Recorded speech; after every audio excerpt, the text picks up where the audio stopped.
I remember listening to very old O&A, and Opie would constantly be like, guess what fucking retard Howard Stern is up to? And then like they'd all have to pretend to give a shit, like Jimmy and Ant, who just wanted to like riff and be funny. And then after the show ended, like there are so many episodes of like Jim on Ant's show, or like both of them talking on another show, where they're like, what was all that Howard Stern stuff about? And they're both like, oh my God, no one could have given less of a fuck about that guy than us. Opie was obsessed with Howard Stern, and he always thought we were like sniffing Howard Stern's numbers. No, we were getting blown out by Howard Stern. Howard Stern was blowing out everyone. The idea that we were rivals with him is something that exists solely within Opie's mind. We just wanted to make a funny show and invite a bunch of comedians on and have Patrice O'Neal and Bill Burr and Dave Attell and Bobby Kelly and all these guys, Jim Jeffries, whoever over the years, come in and be funny. And that's what I liked the most about O&A. You know, it was a bunch of guys with no script, and the comedians, when not given a Whack Pack member, turn on each other. And that's very funny. They're just ruthless to each other. And that's an enjoyable show. My favorite comedy content of all time, like more than any show, more than King of the Hill, more than early Simpsons, like old Opie and Anthony is hilarious. I think she was an actress, Dana Plato, went on the show in 99 and they ridiculed her. And what they'll do is they'll start fucking with you and then they'll open up the phone lines. Maybe they don't want to ridicule you because it'd look bad to the general audience. So they'll open up the phone lines so the degenerates can call in, and they won't cut the degenerate off when he's evil. The worst things you can imagine they'll say to these people. Herself after the show. Oh, shit. She committed after the show. After Stern, she went on the show as like try to rejuvenate her career, try to revive her career. They ridiculed her and mocked her until she was like, well, this isn't going to work. And then there was the fallout after she left the show. There wasn't social media then, but clearly there was some buzz. So I just watched a documentary about like reality shows in general or whatever. And it had a clip of this woman who was on, I can't fucking remember what show it was, but it was like very early 2000s, like right when reality TV was like first taking off. And it was some dating type show equivalent to like The Bachelor or something.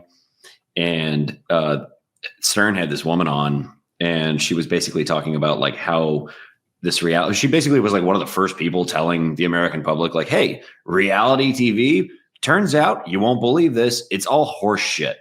The way they had framed things, like she was trying to have a private conversation with like the guy on the show, whoever. And so they went out in the woods where there aren't a million cameras pointed at them. And they took off their mics and kind of like set them elsewhere to just have a private human conversation that's not being recorded.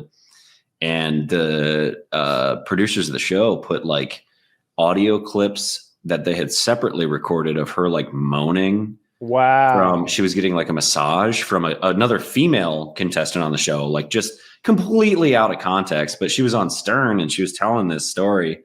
And one of those people called in and unrelenting. He's like, you're a lying fucking whore, you stupid bitch. And it's like, Jesus fucking Christ, this lady's just telling you like her version of the story. Like, I don't know what would. Stern's very careful to keep himself like isolated from that kind of stuff. Like literally like just a plexiglass screen between him and the evil so that he doesn't have to wear it. He would play a game called, and I like this. He definitely wears it. He would play this game called Dumber Than a Box of Rocks, where he had 3 bimbos come on, and every time they got a trivia question wrong, they had to say, I'm dumber than a box of rocks. And he would be incredibly apologetic. I'm sorry. Oh, I hate that I have to ask you to do this, but it is the rules. Would you say it's the rules? Would you say the thing? And they're like, I'm dumber than a box of rocks. Oh, I hate that you have to say that. That's so degrading. That's awful. You're wonderful. You're beautiful. See, Next that's just fucking with someone who doesn't want to be fucked with in that way. You know what I mean? Like it's not as funny as like the way O&A used to do those like trivia shows. When they stomped on that homeless man's food. That was Opie and Jim. At the time, Jim and Ant were like The fuck was that about? Why did you do that?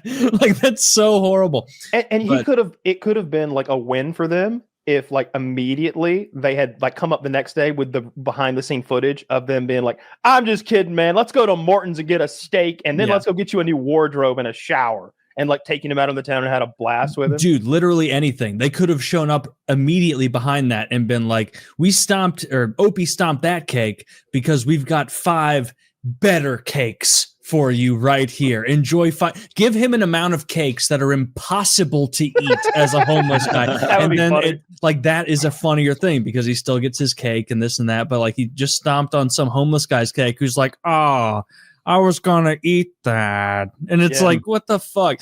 But they would do it in O&A, the trivia thing, where they would have their local retard, Bobo, go up against like the dumbest comedian they knew, Rich Voss. And it was funny because no matter what they said to Bobo, he wanted to be a part of the show. He wanted to participate. He knew they were poking fun, but he wanted to be a part of it. And the joke was that Bobo actually won a decent amount of questions where they'd be like, list every president backwards from our current president. And like Rich Voss just fucks it up early, and then they're like, "Bobo, what did you get?" And he's like, "I had Obama, and then George W. Bush, and then Clinton, and then George H.W. Bush, and then Reagan, and then Carter, and then Johnson, and then and he went all the way back to like fucking Truman." Like just a crazy like run for a guy who's retarded. And the joke was not bully the retarded guy. It was make fun of Rich Voss for being dumber than a retarded guy. Like, that's how it was structured. And that's why it was. You telling me O&A only had one retard? No, they had many retards. It's just Bobo was the funniest of them. The Whack Pack on the Stern Show all made bank. So they would do these gigs, like private party, like in appearances, and they would host private parties as well, and they would make tons of money. So guys like Beetlejuice and Crackhead Bob and Jeff the Drunk and Wendy the Retard and Eric the Midget and Blue Iris and all those people would have these and the limo driver. What's his name? Stern's driver, or used to be. He did security later on. Anyway, that guy and Gary and some of the other guys in the back would be part of these things.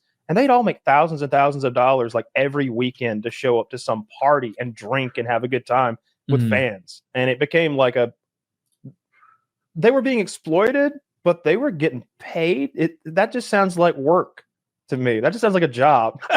It was. Yeah, they like O&A would do that as well, where they had Lady Di on, a cripplingly alcoholic woman, and they would like at the end of the day it'd be like, all right, Lady Di, do this or that, and then Anthony will throw in $20 and Jimmy will throw in $20 and I'll throw in $100, and you make that plus your little wage for today.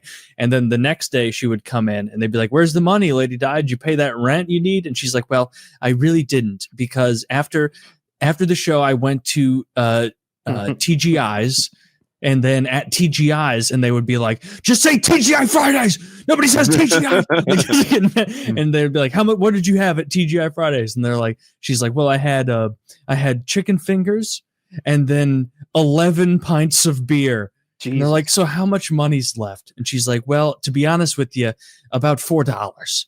And it would be like, you told us yesterday you would go right home and spend this on rent. And so in that way, like all these radio shows in the kind of more extreme era of radio were definitely taking advantage of retards. It was just the extent to which, or not just retard, like, or debilitated, not mentally healthy people. But the show was big enough that it was a positive in their lives. I feel like Gary the Midget became Gary the actor, because he started getting real acting roles. It started out as a joke because, like, obviously Stern's friends with tons of people in the entertainment industry, and tons of people who are in the entertainment industry are listening. So Eric would be like, I want to act. I want to be on CSI Miami. And like the producer of CSI Miami watches the show. So he's like, yeah, all right, get in there. You know, like he got tons of acting gigs like that. That's fair. Yeah, I guess he was 2012, I think, from a surgery.